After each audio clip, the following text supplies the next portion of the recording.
Hello friends, welcome to the new episode of my channel. আমি অরিত্র। এখন এই ভিডিওর মধ্যে আমরা কিছু লেটেস্ট আপডেটস নিয়ে কথা বলবো এবং দুটো ট্রেলারেরও রিয়াকশন দেবো। তো সবচেয়ে প্রথমে যে ট্রেলারটা নিয়ে কথা বলবো সেটা নাম হচ্ছে, এটা বাংলা ছবির নাম হচ্ছে চালচিত্র বলে। 20 ডিসেম্বর রিলিজ করবে। প্রতিম ডি গুপ্ত বহুদিন পরে বাংলাতে আবার ছবি করছেন। তো এই ছবিটা বেসিক্যালি মানে ইনভেস্টিগেটিভ একটা থ্রিলার হতে চলেছে, যেখানে একজন সিরিয়াল কিলার পরপর কিছু লোকেদেরকে মারছে, কিছু মেয়েদেরকে মারছে এবং চালচিত্রর মতো করে আর কি তাদেরকে ফ্রেম করে রাখছে, তাদের বডিটা, ডেড বডিটাকে আর কি। এবং 4টে পুলিশ মিলে এই কেসটাকে ইনভেস্টিগেট করছে, যেখানে অনির্বাণ চক্রবর্তী মাইট বি একজন অনেক সিনিয়র কপ, যে হয়তো এই কেসটা মানে এই ধরনের একজন কপি ক্যাট কিলার বেসিক্যালি, মানে এই ধরনের খুনি আগে, মানে এই ধরনের স্টাইলে আগে একজন খুনি খুন করেছে এবং তাকে মাইট বি হয়তো অনির্বাণ চক্রবর্তী ধরেছিল এবং সেটা ব্রাত্য বসু প্লে করছে। এবং সেই ক্যারেক্টারটা সাইলেন্স অফ দ্য ল্যাম্পকে কোথাও গিয়ে ট্রিবিউট দিয়ে করা হয়েছে। তার যে প্রেজেন্টেশন ব্রাত্য বসুর যেভাবে হাতে চেন টেন পড়ে আছে এবং যেভাবে কথা বলছে, সেটা পুরোপুরি সাইলেন্স অফ দ্য ল্যাম্পের কথা মনে করা ছিল। এবং সেখানে ডিরেক্টর একটা ডায়লগও রেখেছে যে কপি নয় অ্যাডাপ্টেশন, সেটা কোথাও যে ট্রিবিউট দেওয়া হয়েছে সেটাকে যাতে কেউ কপি না বলে, তো সেইভাবে ওইটাকে হাইলাইট করে দিয়েছে। তো অনির্বাণ চক্রবর্তী নিজের পাস্ট এক্সপিরিয়েন্স দিয়ে টোটাকে হেল্প করছে এবং টোটা এবং বাকি আরো মানে দুজন পুলিশ অফিসার, মানে শান্তনু মাহেশ্বরী রয়েছে এবং আরো একজন রয়েছে, তো যেটা টোটাল 4জন মিলে এই কেসটাকে ইনভেস্টিগেট করছে। এবং সেটাও কিন্তু ট্রেলারের মধ্যে দেখিয়ে দিয়েছে যে অপূর্ব এখানে ওই সিরিয়াল কিলারটা হতে চলেছে, যে এই খুনগুলো করছে বা তাকে একটা পয়েন্টের পরে টোটা ধরে ফেলছে। এবার কেন অপূর্ব করছে, কি করছে, কিভাবে করছে, সেগুলো আমরা দেখতে পাবো এবং তার একটা সলিড রিজন থাকবে। এবার দেখা যাক সেটাকে টিপিক্যাল আর কি একটা রিভেঞ্জ ড্রামার মতো অ্যাঙ্গেল না দিয়ে দেয়, মানে আশা করবো। তার সাইকোটিক প্রবলেম থাকলে বেটার হয়। এবার অনেক সময় হয় কি, যেহেতু অপূর্ব নিজেও একজন বড় অভিনেতা কাম হিরো, তো তাই জন্য তাকে তার আর্টটাকে জাস্টিফাই করার জন্য অনেক সময় রিভেঞ্জের অ্যাঙ্গেলও দিয়ে দেওয়া হয়। তো দেখা যাক সেটা কি হয়। বাট প্রতিটা পুলিশ অফিসারের কিন্তু নিজের যে পার্সোনাল লাইফ, ফ্যামিলি যে পোর্শনটা বা তাদের পার্সোনাল লাইফে কি ক্রাইসিস, সেটাকেও দেখা যায়, যেটা আগে এই ইনভেস্টিগেটিভ থ্রিলারের একটা কোথাও গিয়ে সেট ফরম্যাট, যে যখন যে ইনভেস্টিগেটিভ অফিসার তার পার্সোনাল লাইফে কিছু টার্মোয়েলস রয়েছে, তো সেগুলো দেখাচ্ছে।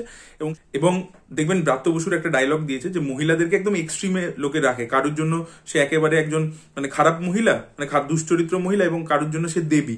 এবং এটা দেখবেন আমাকে বারবার মনে করা ছিল ইশকিয়া ছবিটার কথা। ইশকিয়াতে দেখবেন নাসিরুদ্দিন শাহ বিদ্যা বালানকে দেখে একদম দেবী হিসাবে, অন্যদিকে আরশাদ বাসি দেখে তাকে দুশ্চরিত্র মহিলা হিসাবে।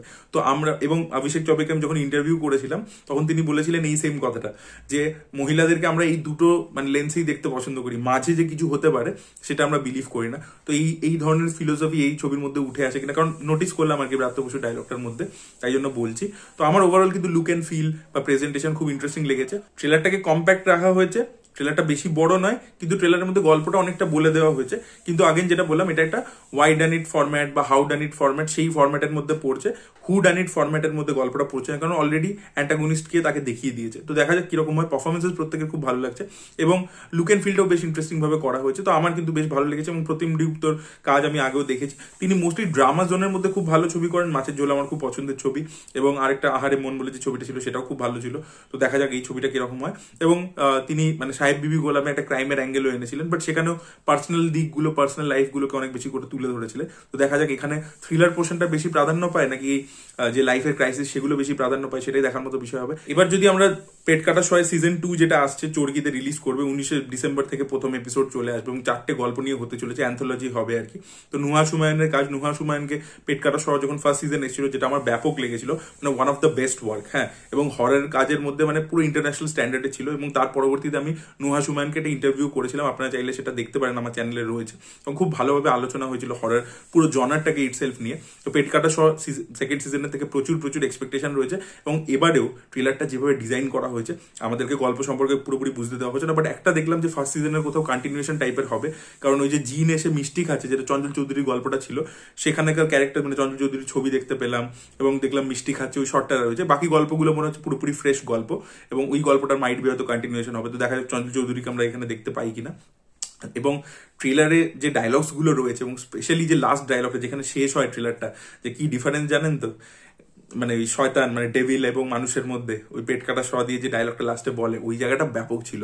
এবং ভিজুয়ালস গুলো খুব ভালো লাগছে, যেভাবে কালার করেছে, মানে যে একটা ভৌতিক ব্যাপারটা, ইরি ফিলিংটা, সেটা যে দারুণভাবে ভিজুয়ালস এর মাধ্যমে দিয়েছে সেটাও খুব ভালো। এবং যেভাবে সাউন্ড ডিজাইন করেছে, কারণ হররের সাউন্ড খুব ইম্পর্টেন্ট একটা অ্যাসপেক্ট, সেটাকে যেভাবে ডিজাইন করেছে, যেভাবে পুরো ট্রেলারটা যেভাবে আপনাদেরকে পুরো হোল্ড করে নেয়, সেটা দারুণ ছিল। মানে আমার পেট কাটা মানে দ্বিতীয় সহ বলে লিখছে, এটা ব্যাপক ট্রেলার হয়েছে, ব্যাপক ট্রেলার, মানে কোনো কথা হবে না।